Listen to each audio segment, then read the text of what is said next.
record. Let's do this. Hello, people. I just saw the record button go on, so let's jump into this and talk about men and women. This is going to be the most fiery and crazy and complicated and shall we say triggering episode of our Aion lecture so far. I'd imagine we're going to talk about the differences between men and women and how they actually have a seed of each other within them, and how the psychological dynamics of being a man or being a woman are often far more complicated than we like to think, and of course how things like feminism and male cuckoldry seem to manifest quite prominently with these Jungian psychological problems. So I will preface, I have brought this stuff up before, and I've had some lovely ladies in various Jungian circles tell me that I've got this all wrong.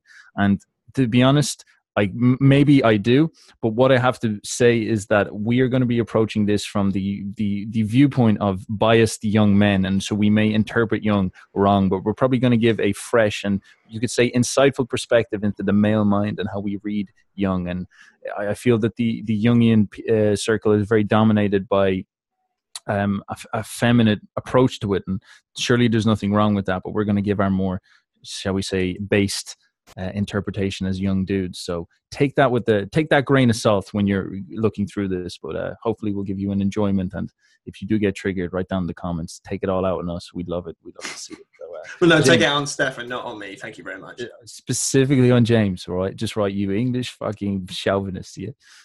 It's the most academic Jung lecture I've ever seen in my goddamn life. There's many angles we can do this. So first of all, I think we can talk about animus possession and how that relates to feminism. We can talk to anima possession and how that is sort of like the soy boy meme. And maybe we could talk a little bit about transgenderism to an extent. Later we can get that. This might turn into a 2 or 3 part lecture series because it's a very big topic. The gender dynamics, the duality, because I guess with Jung, like, you sort of start off with that ego, which is like the light, and then you've got the shadow, which is the black, and you've got that yin yang dynamic, and then it's almost like the archetype evolves into the duality archetype of trying to combine the yin yang together. The best way to perhaps think of the anima and animus is that yin yang symbol, where you've got this large white space, which is masculinity, but inside masculinity is this tiny nugget of femininity, which is also order and chaos, as Jordan Peterson likes to tell us. And then it's the same thing on the flip side. You've got this duality and how they somewhat contain themselves and are constantly self-evolving into each other. So, James, I've done a lot of talking. Please give us your fantastic English perspective on all this. Specifically English young man bias. What I would like to preface, of course, is we will be approaching this. Well, we will inevitably have biases, and everybody does. And if you don't believe that you have biases, you're probably sorely mistaken, unless you're Carl Jung yourself, right? So what I'd like to say is I want to root this as much as humanly possible in the book itself, in the literature as much as possible. But then because of the tumultuous times in which we live in, this will inevitably become somewhat political, not with our political opinions, but on this is the literature. How can we make this accessible to people? And the best way to do that is to map that on to the way things are happening on the cultural and political realms. So you actually see the psychological manifest themselves. But at the same time, we've got to bear in mind that the anima and animus is only a small part of this book. So it's a very important part, but I don't want to get too caught up in that. It's like we're still continuing down the route. Remember from previous lectures, we start up at the ego, down to the shadow, now at the next level of the unconscious. We're like, oh, what's going on down there? So we'll flesh that out for you. But ultimately, this is just another step towards the self and Satan and Christ and Satan worship and all this other weird nonsense. James, that was a far better introduction than my one. We should have given that to you. Yeah, you're just like, yeah, fuck the soy boys, man. Damn, yeah, right. From now on, you do the formal presentations, because that was excellent. It works with the Britishness as well. That's pretty good. Marvelous. Shall we, let's not wax lyrical too much. Shall we dive into it somewhat and just see what they say? Because I think it's important to say that just in the last chapter, Jung ends with this cliffhanger, because Jung is essentially a novelist in this book, which is incredibly dense academic language, and he says, here we go. In other words, it is quite within the bounds of possibility for a man to recognize the relative evil of his nature, but it is a rare and shattering experience for him to gaze into the face of absolute evil. And so he's sort of suggesting that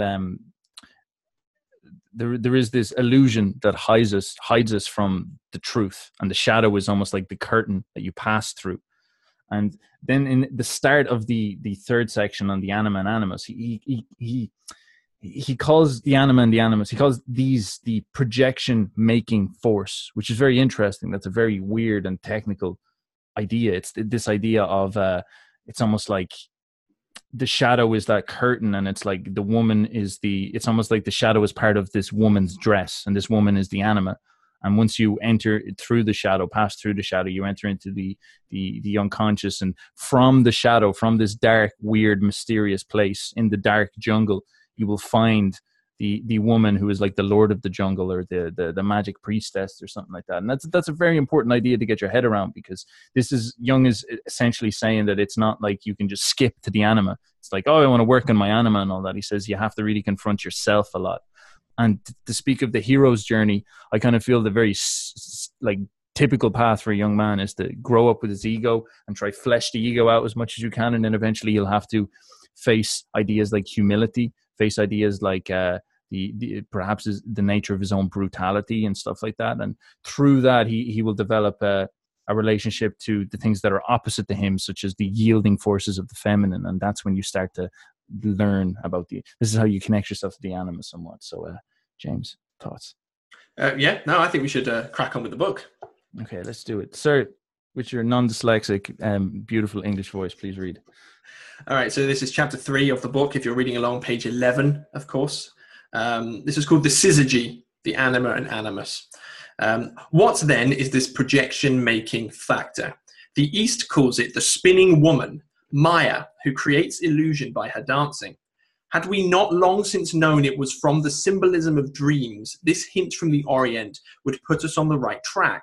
The enveloping, embracing, and devouring element points unmistakably to the mother, that is, to the son's relation to the real mother, to her imago, and to the woman who is to become a mother for him.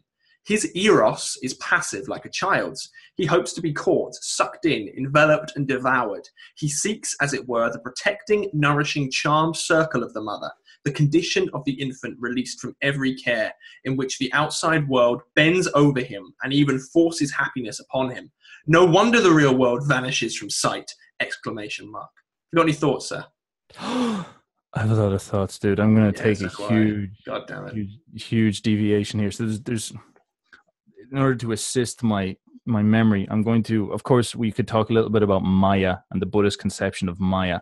That's one thing we should definitely talk about. I think we can talk about that after we talk about the imago. That's another thing to talk about, what that means, because that's a very important distinction. It's almost like you've got your real mother, and then you've got the impression she leaves on your psyche, almost as like you're a piece of concrete, and if she sticks her hand in it, she'll leave this imago of her hand. So there's that side of it. But most important is the myth of Oedipus, I believe. I think this is the most important thing to get into, is this idea of the fundamental nature of the hero's journey of masculinity, is that, and this is a complicated myth, it's that idea that the mother, the world of the mother, is the world of comfort and softness, and I think it's to do with your relationship to suffering and pain. And so the strange thing about humanity is that we need to be incubated as children for like insanely long periods of time in order to protect our heads. And even humans even look like, there's this thing called neoteny in biology, where adult animals look more and more like children. And there's this situation with humans where they look extremely like children. Human females, for example, have like those big eyes, and it's like very soft features, and that's considered like super attractive. And so there's this almost will in humanity to create, to make everything, turn everything into a child and make it a baby. And there's this like deification of children. That's a beautiful thing and really important. And so what happens with a man is that he gets raised by his mother, and his mother spends 20 fucking years just holding her in his arms, being like, oh, don't ever get hurt. Oh, be safe, and all this. And that's really important to help him grow. It's a really nourishing and important thing. But obviously what tends to happen then is that can make the boy very soft. He can turn into a mama's boy pretty much. Mm-hmm. And he can develop a really poor relationship with pain. And so you have this mother, and she sort of becomes this like reality, you know? and he's like this little soft thing inside reality where everything's soft and nice, and then he leaps out into the real world, and he confronts what you call Mother Nature, and she's like the dark side that he's been completely unaware of. And Mother Nature is like, you can think of Mother Nature as other women. He's like this little soft flabby baby, and he's like, oh, I love, you're so beautiful, I'm so horny, and they're like, go away, you're disgusting, I never want to take. And she's like, this is not what my mother was like. Or you go out into the jungle and a lion eats you, and it's like, this isn't what mother was like at all. And so you flip from that place of comfort and no suffering into the reality, which is incredibly brutal and full of pain. And your ability to deal with that reality, your ability to overcome the Oedipal situation, the devouring mother situation, and deal with the true mother, the Mother Nature, develops you into someone who can deal with pain and be courageous, be all the masculine virtues that are not unique to children at all. And that's actually what gets you the attention of women, and what gets you success in Mother Nature, and what gets you the favor of the goddess and whatnot. I think that's a very important myth, because that does show quite conveniently how the mother can be the source of the anima. You can get this sense of softness in it, and then how you need to flip into the goddess, who's Mother Nature, who actually starts off as brutal, especially the more nice your mother has been, sometimes in many ways, the more brutal that can be. So it's an interesting psychological play. James, thoughts? Yeah, so what we're going to do is link down below 2 books, which not only are essential books for, I guess, a budding academic, but will really flesh out understanding this particular material. So they're both by Eric Neumann, one of which is The Origins and History of Consciousness, we have mentioned previously, and another one is The Great Mother. But they're his 2 main texts, both fantastic books. So I wanted to bring up briefly regarding the Oedipal mother situation. Obviously, it's one of Freud's ideas, but specifically in this and the way it applies to the hero's journey, is technically speaking, the nicest place you've ever been in your entire life is your mother's womb. That's the most nourishing, caring place. And the mother's womb is like a semi-archetypal idea. It's almost paradise in a way, where the mother is there nourishing you and looking after you. So every hero that embarks on their journey, we'll say, has to leave the clutches of the great mother and go towards the terrible mother. It's not quite that clear cut, but just for illustration purposes. And a lot of the times when you refuse the call, you realize essentially that the great mother is a wonderful place. You don't want to leave it. And so whenever you go out into the world and you get burned and then you return back to comfort, it's like you're returning back to the mother's womb. And there's a very, very interesting idea, which is in terms of sexuality, and this is where we get controversial, you have to in this particular topic. Eric Neumann specifically said that young men who engage in excessive masturbation are basically not embarking on the hero's journey. They're not embarking on their particular path to go and interact with the feminine and actually conquer her, so to speak, to become a good enough man so that she actually accepts you. Instead, excessive masturbation in youth is a sign of making love to yourself or the great mother itself. So you're actually sitting there, all you're doing is making love to the great mother. It's like, that's a really interesting idea. Wow, that's interesting. It's actually tied up sexually into this, hence the Oedipal idea. And it's immediately an idea that people are resistant to, like having sex with your own mother, but it's not having sex with your own mother. That's weird. That's just for dramatic effect. It's almost like engaging in some kind of intercourse with the mother imago, the great mother, a mother as such, the mother archetype, the mother energy. And that's basically what is going on here. So what that particular paragraph was talking about is exactly that. It's like, the mother is a wonderful thing, and I want to be with the mother all the time. And that's what the child is. But as we get into the chapter, you'll realize that's perhaps not the greatest thing for you to do. Yeah. It's really about like what makes a man, and in many ways, like this is so funny because there's so much in this. Because here we go. Here's Jesus, I'm going to say this. Like when you're having a nice fat, like you are like imagining a woman, you know, you're imagining females, and you're in the land of women. There's some mythologies, I think this could be from Islam, where they say that you can get lost in the land of women or something like that. No, that's the fairy of porn, as Jordan Peterson put it.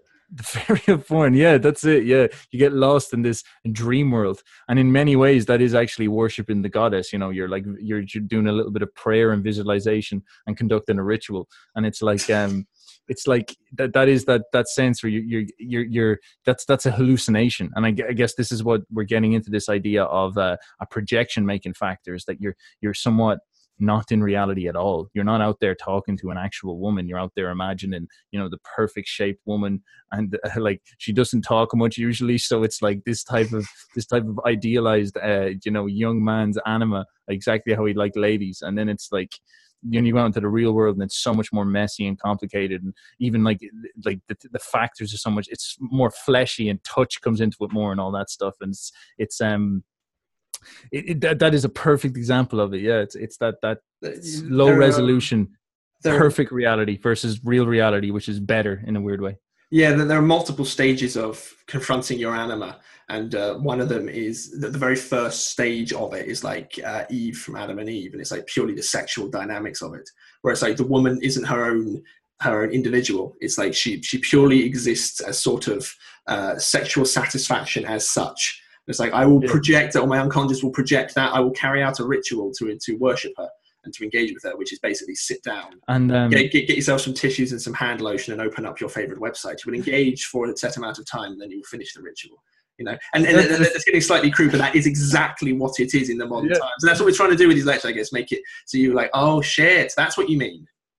Yeah. No, that's utterly true. Like it is ritualistic. It's very ritual. And there's something interesting. I remember studying magic for a little bit, chaos magic and whatnot. And one of the rituals they tell you about was casting spells. They talk that you need to charge them with energy. This is how serious the libido is that they would talk that you'd write a word out and you'd break up the making of the word and turn it into a symbol. And then you'd sit there and you'd masturbate and burn the symbol on a piece of paper while you're doing it as you're coming, and then you'd imprint it in your mind. And that's the idea of casting a magic spell. And it's like the ritualization around these type of energies is utterly immense. Like even the ritual of dating, like if you think about that, that's so wild. It's like, do you want to come out and sit with me and we'll eat food, even though the intention is to see if we're like worthy of fucking each other?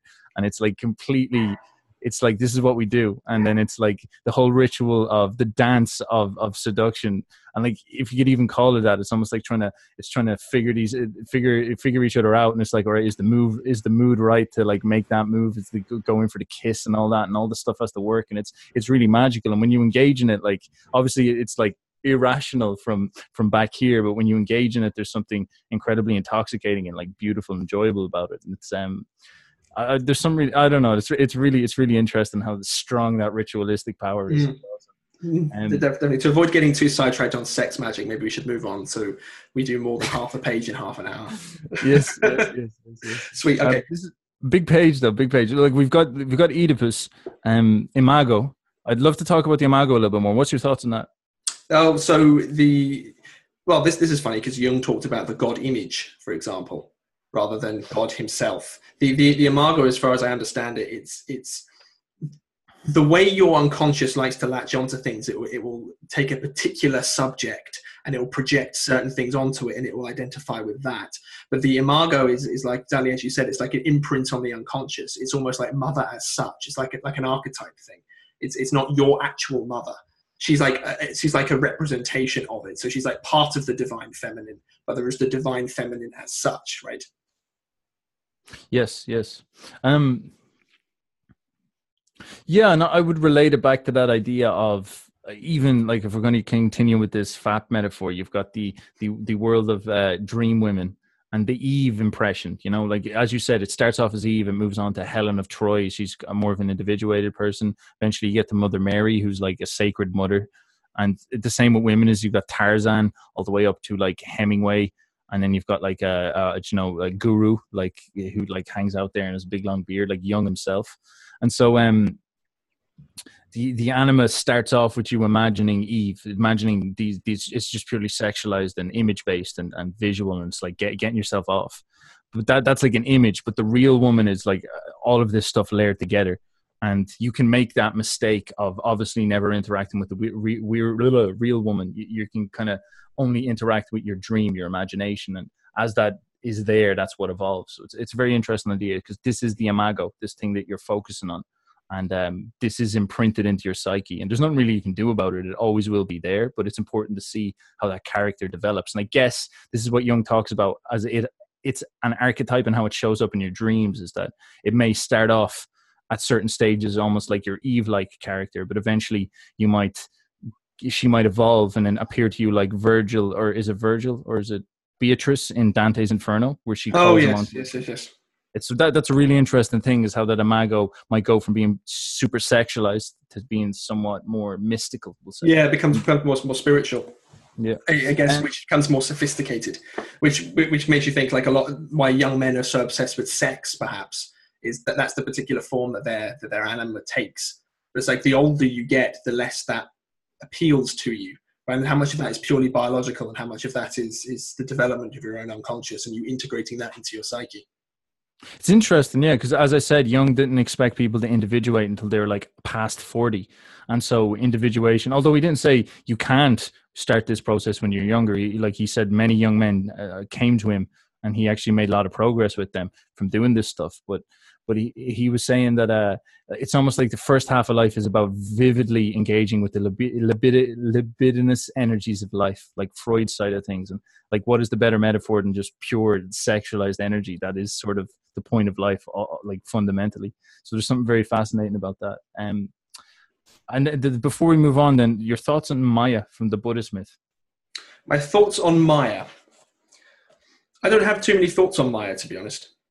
Do you know the story that like Buddha was like, well, it's not necessarily Buddha, like it is the Vedic myths in many ways, but it's this idea that the world is an illusion, which they call Maya. It's the same root word as the idea of matter, and matter is an illusion. And if you look at like quantum physics and stuff like that, they're starting to impress on us this idea that perhaps matter may be more illusory than we like to think. Not to get too woo. And then Maya as this projection making problem, like when you get to the top levels of spiritual development, where Buddha was at, he's like making this battle between nirvana, which is the truth, and it's almost like the woman as she is, as opposed to the illusion, which is Maya. And in many ways, he's sort of suggesting to us that all of reality itself is an illusion cast above our eyes, and that the truth is something far more interesting and divine that we need to like almost break away from this reality in order to access and get to that nirvana thing. And I think that's a pretty high level description of, we could say, the final stages of this individuation process to a large extent. That's maximizing it, and I just find it interesting. Yes, yeah, it sounds similar to the imago idea, where it's like a higher level abstraction rather than the specific subject. Yes. Shall we press on? Yes, quite. Very nice. If this situation is dramatized, as the unconscious usually dramatizes it, then there appears before you on the psychological stage a man living regressively, seeking his childhood and his mother, fleeing from a cold, cruel world which denies him understanding. Often a mother appears beside him who apparently shows not the slightest concern that her little son should become a man, but who, with tireless and self-immolating effort, neglects nothing that might hinder him from growing up and marrying. You behold the secret conspiracy between mother and son, and how each helps the other to betray life. Where does the guilt lie? I'm just going to keep going because I know it ties into this. Where does the guilt lie? With the mother or with the son? Probably with both. The unsatisfied longing of the son for life and the world ought to be taken seriously. There is in him desire to touch reality, to embrace the earth and fructify the field of the world. But he makes no more than a series of fitful starts, for his initiative as well as his staying power are crippled by the secret memory that the world and happiness may be had as a gift from the mother. The fragment of world which he, like every man, must encounter again and again is never quite the right one, since it does not fall into his lap, does not meet him halfway, but remains resistant, has to be conquered, and submits only to force. It makes demands on the masculinity of a man, on his ardor, above all on his courage and resolution when it comes to throwing his whole being on the scales. Sort of pause there. Any thoughts on this? It just sounds, to me, this is going to the hero's journey stuff, but without actually touching it. It's like presuming you understand that. It's exactly what this book likes to do. It's like, I know you've read all of my works, people. I know you understand everything. Yes. And let's just sort of take this as a given, essentially. It's just a very fantastic description. There's so much in this. Like that little passage there for any young men listening is just gold. That's exactly, and like it may not seem like gold, it's just words, but he's describing a very simple psychological dynamic that will change your life. This is something I guess I had to deal with quite myself. Like I got an injury and I was suffering from chronic pain because it was like a nerve injury, and I was struggling for a long time trying to deal with it. I was like, I feel so weak. It was very hard for me to stop the pain. It was all the time. And I discovered that in order to stop the pain, I needed to build muscle, which is very difficult to do when you're in pain, because that means training when you're injured. And so the only way for me to heal myself was to change my relationship to pain. I had this sense that pain was a moral negative. It was evil in essence. And so I was always trying to avoid it. And I realized that, oh my God, that is making me soft. And that is actually this desire for comfort to an extent. That was my secret desire to betray life and engage with the mother. And then you sort of get into the spiritual aspects of pain, is like pain is suffering, suffering is life. And so I sort of said, fuck, the most realistic, most live, the most direct way for me to access life is by going towards these pain points and engaging with them. And that built up my humility, my courage, and also my pain tolerance, my ability to be more masculine. And that allowed me to grow, get stronger, train, build muscle, overcome my injuries, and build confidence as well. Because if you can deal with pain fundamentally, you can deal with fucking anything, man. It's unbelievable. And it's a very simple switch. It's a switch from that desire for the secret desire for infinite comfort and everything to be easy towards this desire to struggle and fight like a man and all the virtues that will require you to build. And the danger of the modern world is that we have become so abundant in our cities that we can create these giant cradles. And so the men all turn into soy boys because they never want to venture out of their cradle. And so they get trapped in it somewhat. But the true, everything you want, all your happiness is actually in the struggle. So that's just a beautiful passage, the way Jung put it. It's really good. It definitely is. There's also another side of that. So he said, like, is this partly the fault of the son? You know, and he mentioned that it's a conspiracy between mother and son, you know, and it's like, you can often blame the Oedipal mother for being the Oedipal mother, right? It's like, but who can blame her? It's like, I've had this in my own personal life. I wouldn't call my mother an Oedipal mother, because the Oedipal mother is like an archetype. It's a story. You can't be the Oedipal mother. But it's like, there's definitely that relationship there where it's like, she was a traditional, which is becoming more and more scarce now, like a traditional mother to me. And it's like, she raised me for 18 years or so. When I first went to university at 18, I couldn't really do much for myself, but I had a great mother, and I had a great sense of morals, a great sense of family. But it was incredibly difficult on her for me to move away from her. Like, incredibly difficult. And she'd be like, I really want you to bring your washing home, James. Like I really want you to do it all the time. I really want you to call me. It's like, there is, of course, an element of, we're family and we should talk to each other because of a strong tribe, but there is also an element of, you are my genetic investment for the last 18 years. What the hell am I going to do now? I've looked after you, and now you're not completely capable of looking after yourself. There are going to be people around who are going to tear you to pieces. The world is hard. Come back to me, my darling son. Come back to me. So it's also the mother's fault. So I'm going to press on, so it goes into that in a little bit more detail. Awesome. Excellent. For this, he would need a faithless Eros, one capable of forgetting his mother and undergoing the pain of relinquishing the first love of his life. The mother, foreseeing the danger, has carefully inculcated into him the virtues of faithfulness, devotion, loyalty, so as to protect him from the moral disruption, which is the risk of every life adventure. He has learnt these lessons only too well, my fine people, and remains true to his darling mother. This naturally causes her the deepest anxiety when, to her greater glory, he turns out to be one of those gays, for example. And at the same time, affords her an unconscious satisfaction that is positive and logical. But in the relationship now reigning between them, there is consummated the immemorial and most sacred archetype of the marriage of mother and son. What, after all, has commonplace reality to offer, with its registry offices, pay envelopes, monthly rent, strip clubs, that could outweigh the mystic awe of the Hyros Gamos, or the star-crowned woman whom the dragon pursues, or the pious obscurities veiling the marriage of a lamb?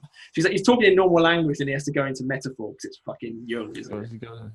Mystery long. No, we definitely, just for the sake of drama, let's wind back to those bracketed sentences there. This naturally causes her the deepest anxiety when, to her greater glory, he turns out to be a homosexual, for example. And is Jung saying that she becomes anxious when he goes out and tries to fight life and conquer life and claim a wife?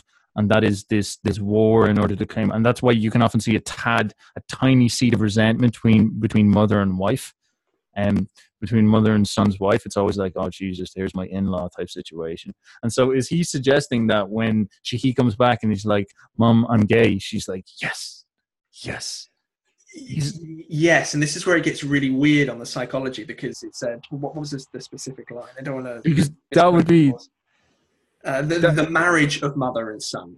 It's like consummated the immemorial and most sacred archetype of the marriage of mother and son. So it is almost on an unconscious level sexual, but not really. So it's like the first love of your life, as you described the mother, is your mother. And now you're going to go out and you're going to not just conquer the world and put yourself at great risk, but you're also going to find a second love, which is something. You're going to create a mother. Yeah, it's almost like you're breaking up with her, which you are technically.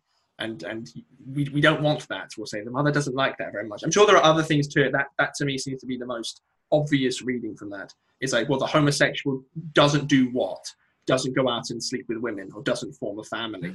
Oh my God. So that's specifically why, and Jung's writing in the 1950s, today might be different because homosexuals can go and form their own civil partnerships and their own homosexual marriages. So maybe that changes things slightly. But nonetheless, I think psychology behind it's interesting. I think it's fascinating. That's very interesting that he pulled it up. Actually, I didn't notice that when I was reading through it the last couple of times. That's interesting. And so, Jesus, he's dropping red pills all sides. Like, what? He talks about the flat Earth very soon as well, as far as I'm aware. Does he actually? Your excitement spoke for itself there, Jesus Christ. I'm good. Yeah, fuck, I got gamed away. And we're talking about the conspiracy between the mother and son. Like, I'm just getting all triggered here, man. It's Mother Nature and son being the elites.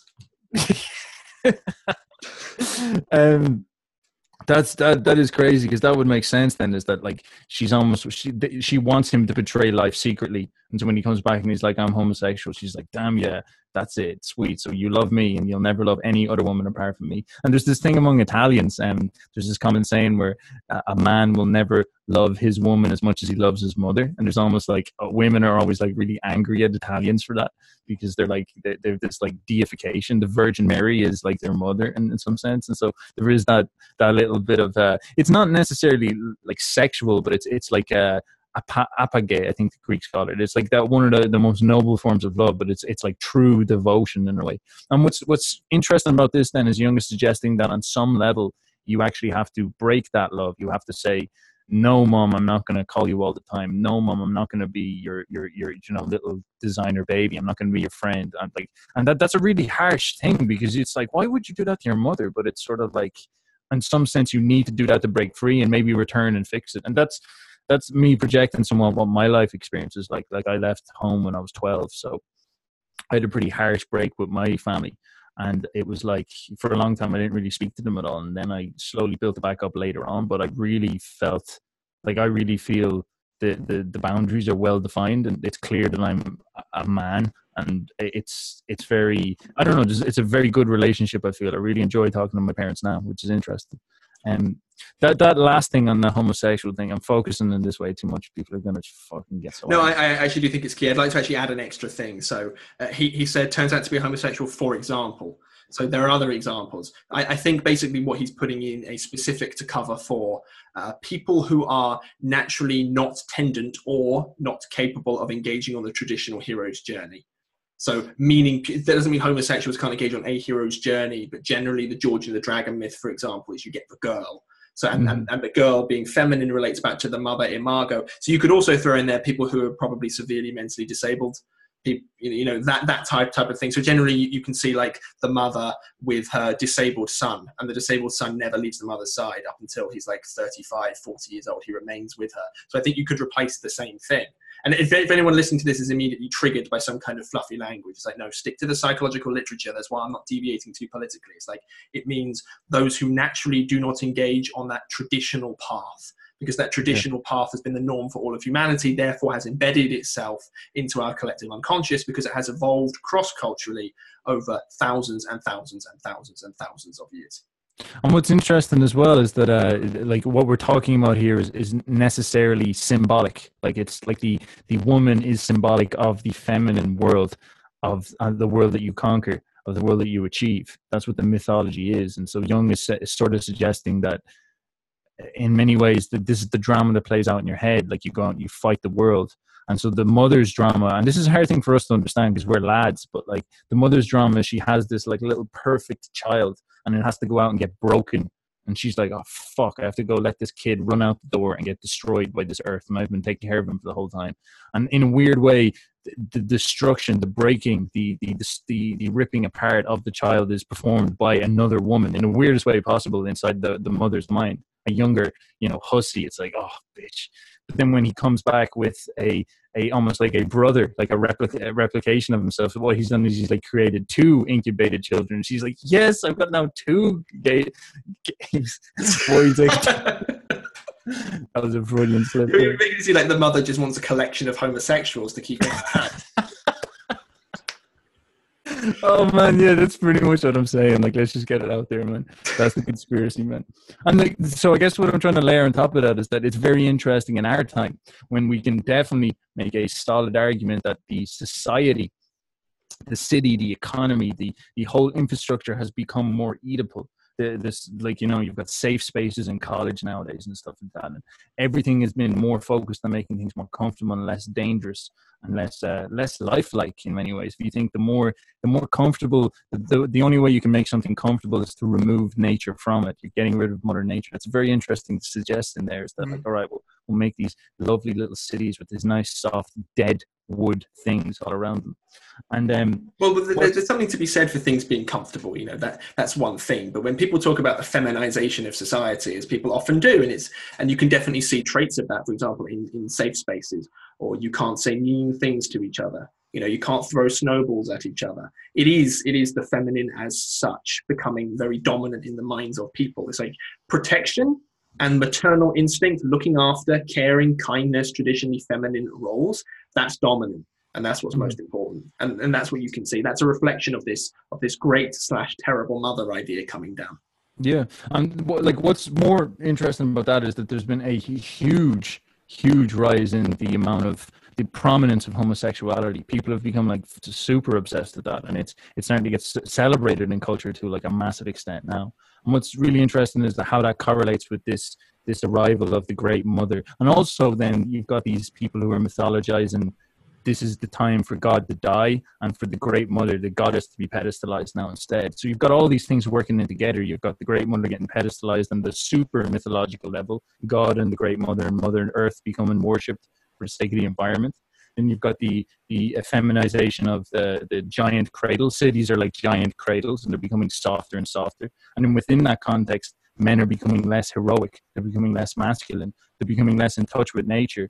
And so by that sense, there's like the rise in homosexuality, which is crazy, and like things like trans, like different genders and whatnot. So that's very interesting how all that psychological stuff plays out. Yeah, I've got to state as well, it's purely hypothetical. Like, it's really interesting to explore these ideas, but we don't pretend to know specifically why these things are happening. We're not specifically saying an increase in the incidence of homosexuality decade on decade is a direct result of this. We don't know. It's an interesting hypothesis, the fact that all these things tie together. But in general, homosexuality relates back to this. But in general, the fluffiness of the education system relates back to this. Yes. I have to maintain things grounded before we... I was going to just whisper a conspiracy, but then I was like, no, don't do it, man. Should we press on? We most certainly should, sir. We most certainly should. Wonderful. This myth, better than any other, illustrates the nature of the collective unconscious. At this level, the mother is both old and young, Demeter and Persephone, and the son is spouse and sleeping suckling, rolled into one. The imperfections of real life, with its laborious adaptations and manifold disappointments, naturally cannot compete with such a state of indescribable fulfillment. So I guess just briefly on that, the idea that it's both old and young at the same time, that's the as such idea. It's like the feminine as such, the man as such, the son as such, which is like all like abstract what's common across all sons in the past and into the future into one entity. So this imago entity which is imprinted on top of you. I would like to drop something quickly as well, is that he's also suggesting that the masculine and femininity are the common denominators here. So a mother is in essence just a woman, and a son is in essence just a man. And so there is the problem where you've got a man and a woman relationship. That's the simple rendition. And you've got to layer on top of that the mother-son relationship, but you've also got to layer on top of that the male-female husband-wife relationship. So packed into all relationships between men and women is the dynamics of all types of relationships between men and women. So the mother looks at her son not only as a son, but also with this tiny hint of, you're a lover, or you're my husband, or something like that, and vice versa. That the son looks at the mother a tad bit like, you're the goddess as well, and that's a very interesting way to put it. Yeah, so he will like eventually sexualize her to an extent in a very sinister way. Well, that's interesting. It's like, what's the role of a husband or a wife? And immediately your mind jumps to sexuality, but it's like, outside of sexuality, what is it? And there's like companionship, stability, things of this nature. And that's exactly what you have with mother and son. Exactly the same thing.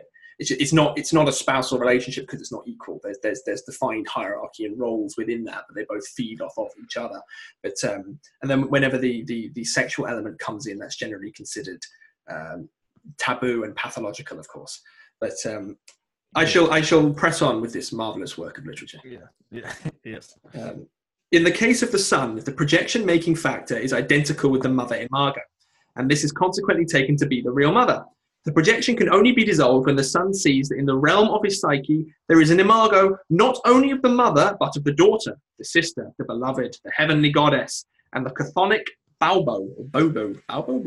Every mother and every beloved is forced to become the carrier and embodiment of this omnipresent and ageless image, which corresponds to the deepest reality in a man. It belongs to him, this perilous image of woman. She stands for the loyalty which, in the interest of life, he must sometimes forego. She is the much-needed compensation for the risks, struggles, sacrifices that all end in disappointment. She is the solace for all the bitterness of life. And at the same time, she is the great illusionist, the seductress who draws him into life with her Maya, and not only into life's reasonable and useful aspects, but into its frightful paradoxes and ambivalences, where good and evil, success and ruin, hope and despair counterbalance one another. Because she is his greatest danger, she demands from a man his greatest, and if he has it in him, he will receive it. So she will receive it.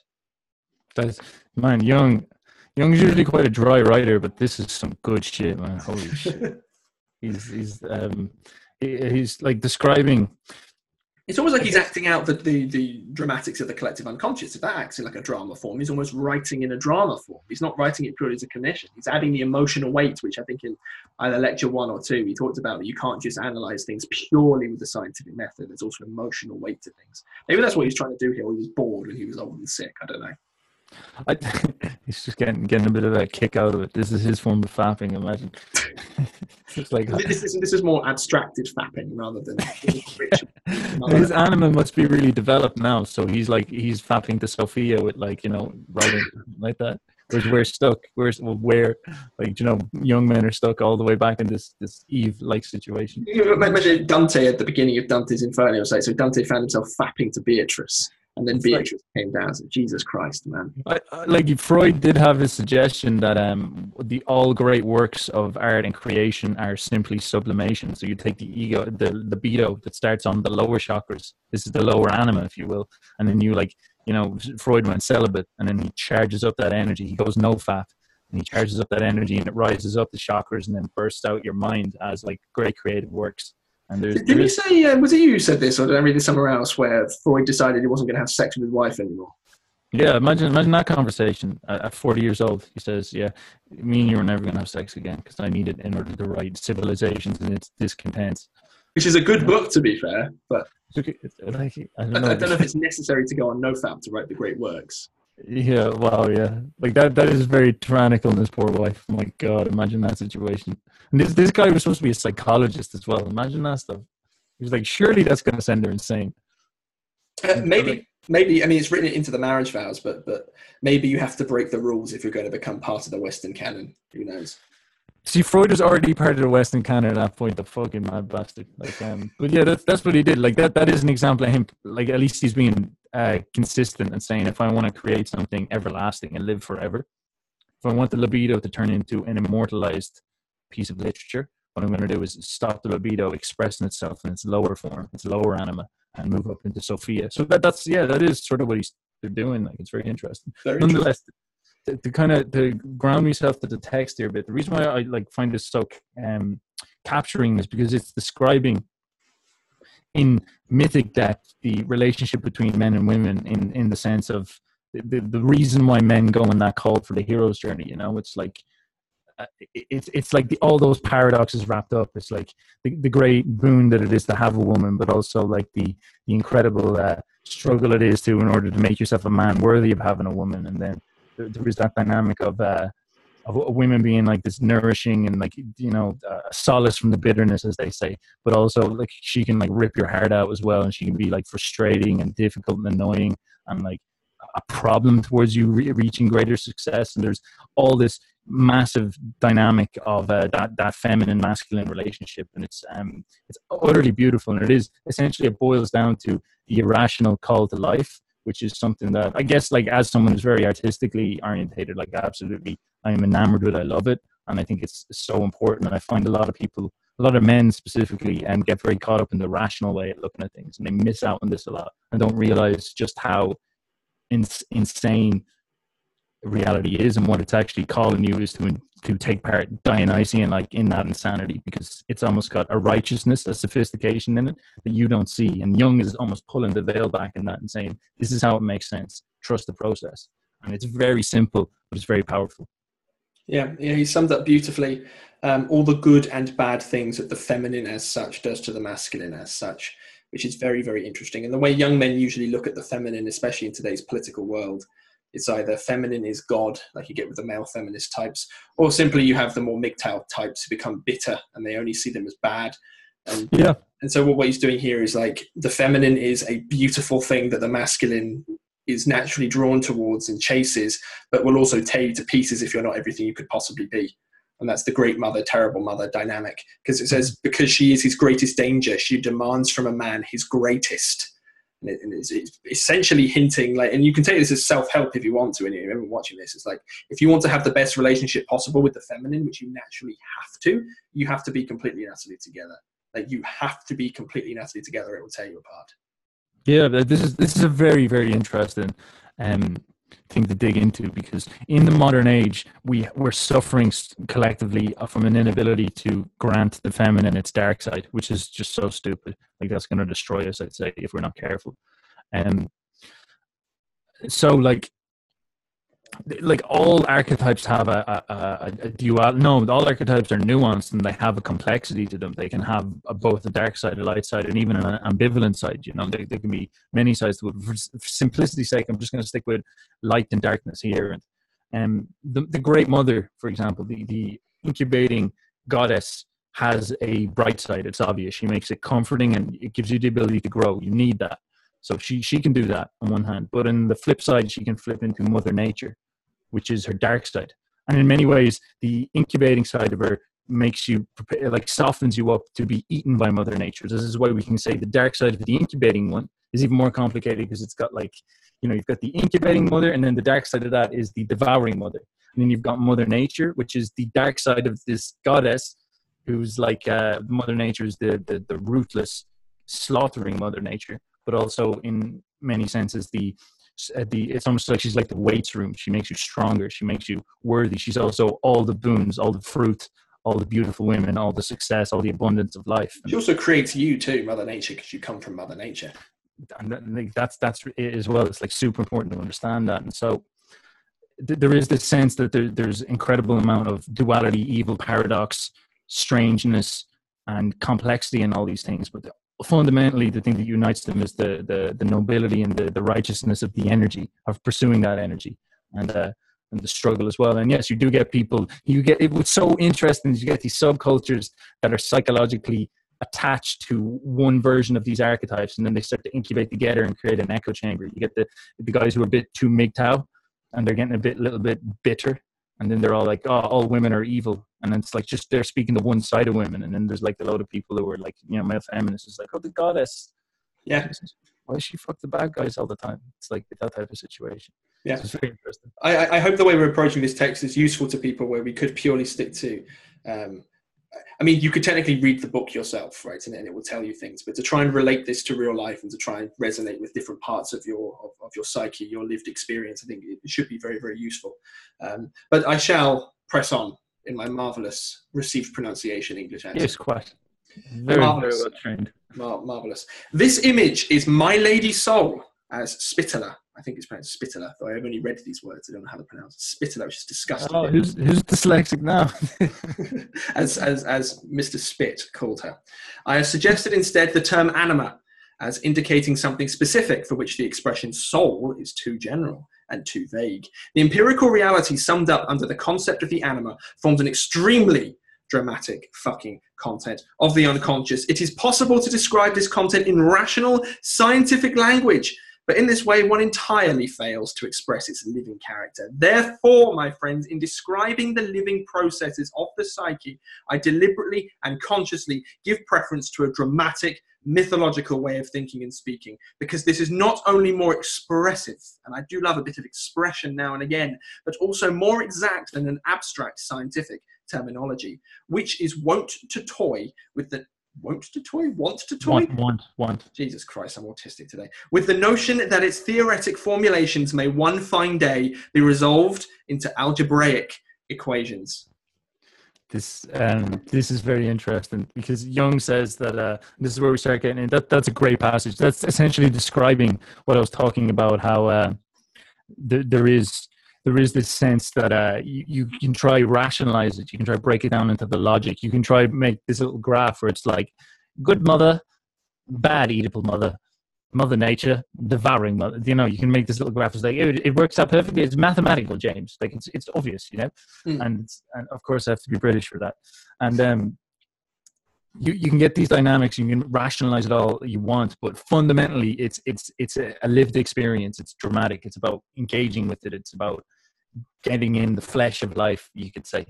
And Jung is like, obviously, he's saying that this is done through the realm of mythology and storytelling.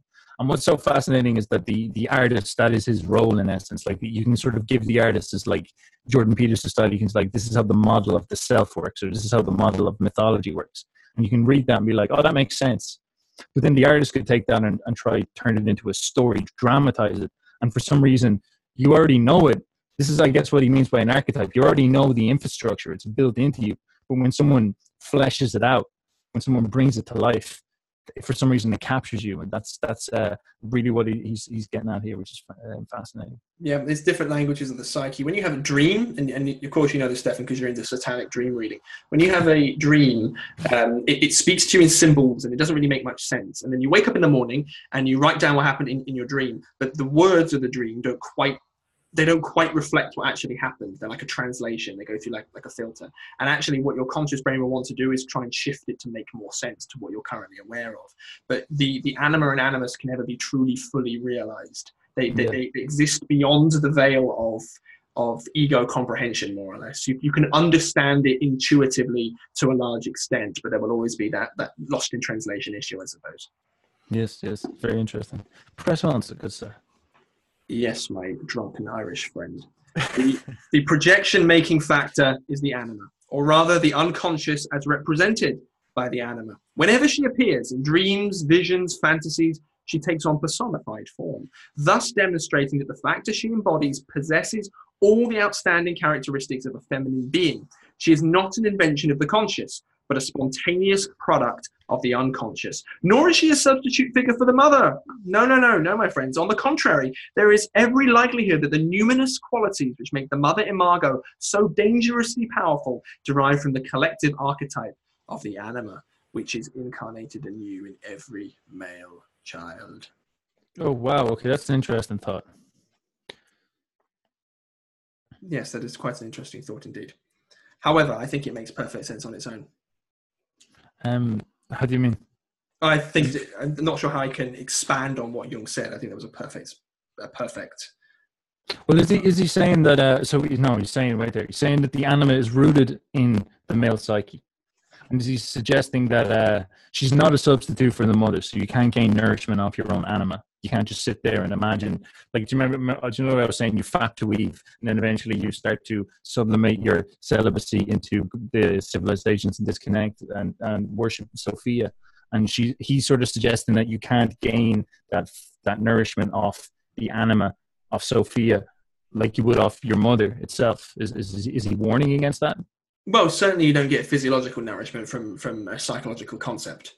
First of all, so you can say, okay, that's that. in the individuation process, you have to come to terms with the anima because it exists from beyond the shadow. So it sort of provides nourishment to you in that language because it presents things to you which need to be integrated if you're going to continue down that process of becoming a powerful individual. It's not quite, I'm going to tap into this energy source. I'm going to tap into the mother's breast and receive nourishment. It's more like some kind of character that exists in your mind that you can learn from almost, and is the puppeteer to you sometimes. It's like an autonomous entity that exists in your own mind. It's not a substitute for the mother per se, because the mother is you have a personal bond with the mother physically. Yeah. You can, as I said, suckle on her teat, etc. Perhaps not at your age, although you are into some strange satanic worship. So if that makes any sense. Yes, okay, I understand. I guess we will have to take a heavy hit at trying to model the nature of the anima being something very personal to the male, and likewise for the female now soon. I feel that's coming up. So let's press on and see what we got. Yeah, might not be in this particular lecture because I'll have to end this in 5 minutes or so. So we'll get through another paragraph and then... Okay, sweet. Yeah, we'll finish up after here then. Cool. Since the anima is an archetype that is found in men, it is reasonable to suppose that an equivalent archetype must be present in women. For just as the man is compensated by a feminine element, so woman is compensated by a masculine one. I do not, however, wish this argument to give the impression that these compensatory relationships were arrived at by deduction. On the contrary, long and varied experience was needed in order to grasp the nature of anima and animus empirically.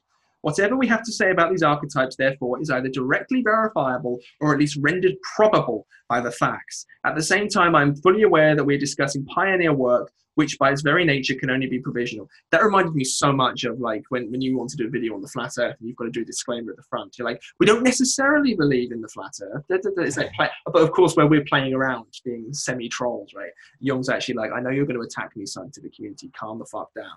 Like they did pioneer work.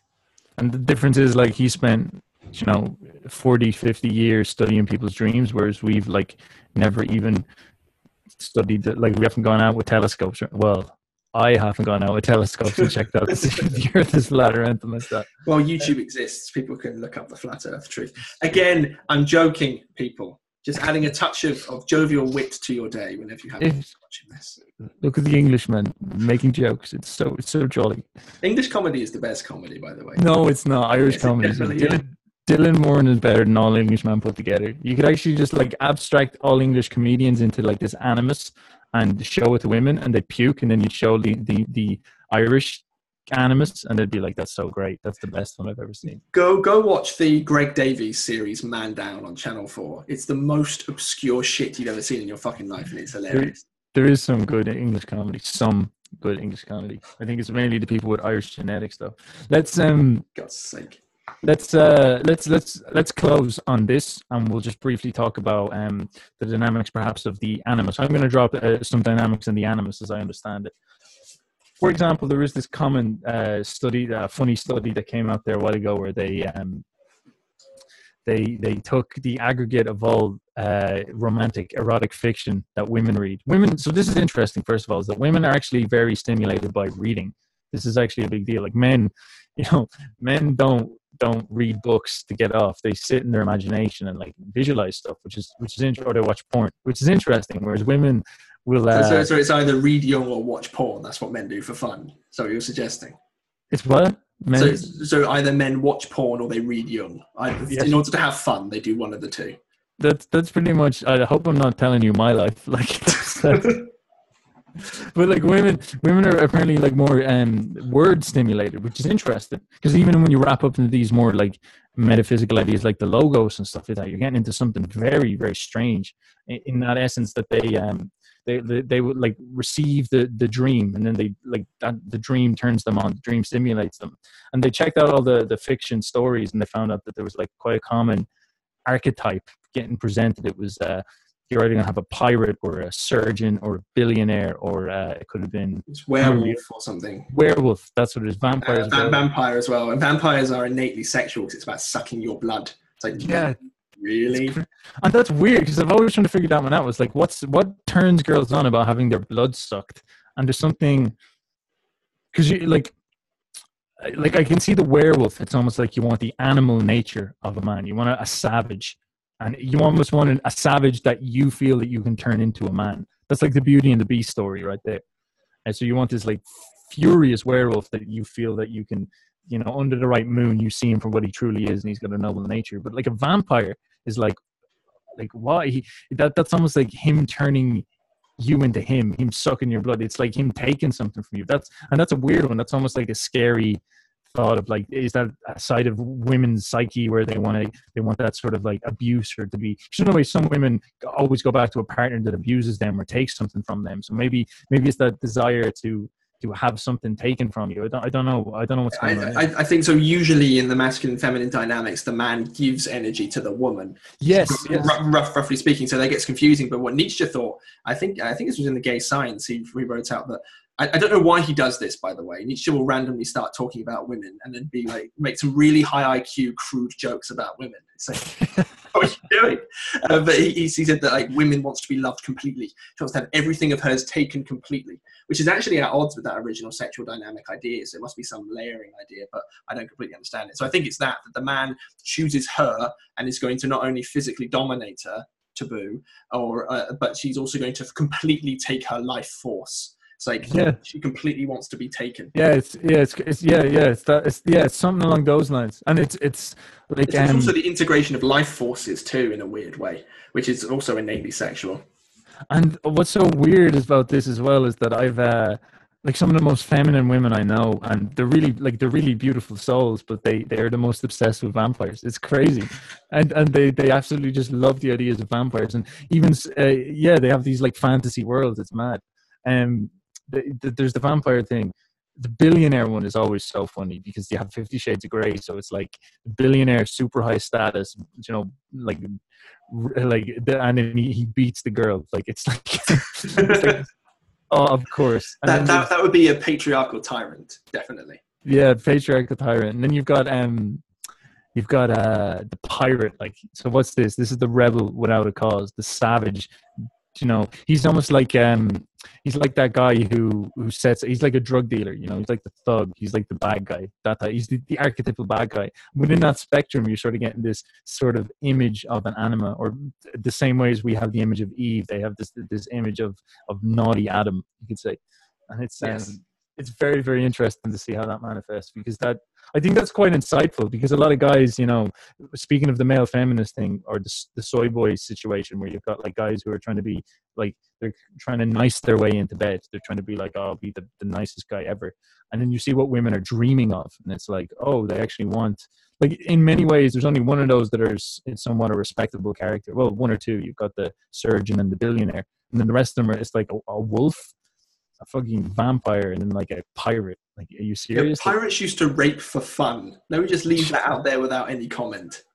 Yeah, like it's crazy. It's crazy because there's that common meme where it's like, oh, why does the girl always disrespect and friend zone me and then go after the bad guy? And then it's like the animus is that bad guy. And I'm just like, the reason for that obviously is that women would be attracted to strength. That would be their natural biological disposition.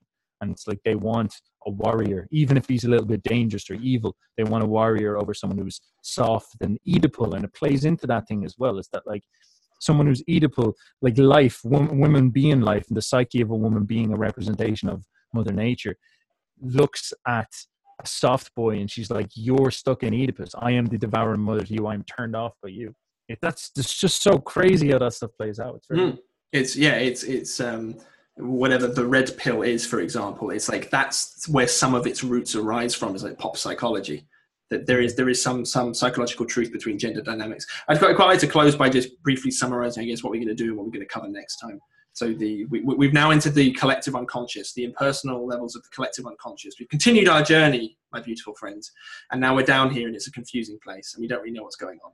So what Jung's done is he's brought up having sex with your mother, not quite, but the mother-son relationship and how that can turn, we'll say, pathological, or how innately it seems to be at odds with the way we would deem to be morally virtuous. There is that relationship between mother and son, and we all experience it to some degree. So he's highlighted that as the most accessible narrative of the collective unconscious. And then he's talked about anima first, and the anima is the unconscious feminine part of a man. It exists back there, and being behind the shadow, or in some ways being a part of the shadow, you don't realize a lot of the contents that are in there. So the masculine psyche is dominated by logos. It's dominated by the word, the rational part of you that back in the background in your anima, which takes on a personified forms. You say the character, it appears in your dreams. You can project it onto other people, on the opposite sex, for example. Yeah. It's that represents eros, more or less, which is the more feminine component of that.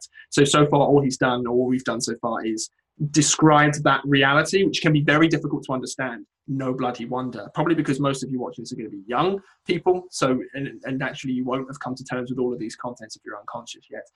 But also because it's quite scary.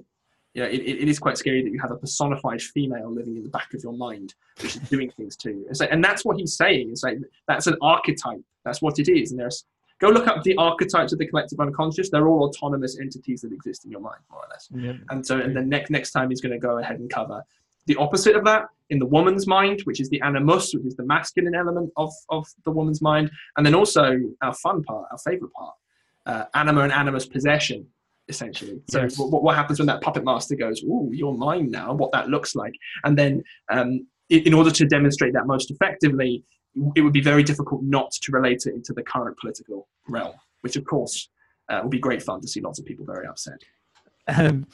Very, very good summary, very good prep.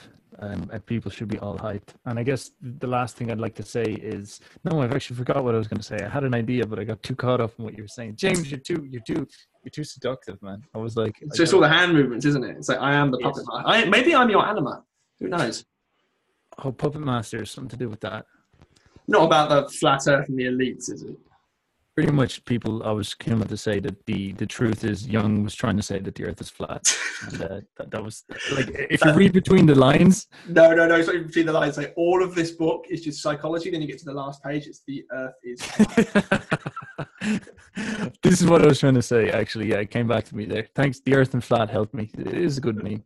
And it's interesting how he's describing that you gradually move into the collective as well. So the ego is, and the ego and the shadow, when we're talking about these, it does actually feel a little bit trite and low resolution and abstract. Like, it's sort of like, you know, James and me, and we talk about our ego, and then we talk about the shadow, and it's like our dark side. So it's like our personal problems. And this is what he means by the personal unconscious. It's very personalized, especially at the start of the individuation process. You deal with your lack of courage, you deal with your fear, your bitchiness and all that type of stuff, and your arrogance and your obsession with yourself. But then when you break into the anima and animus, and he specifically says this is the point where we enter into the collective unconscious, you start talking about bigger ideas. You start talking about more generalized ideas. You start talking about men and women, for example.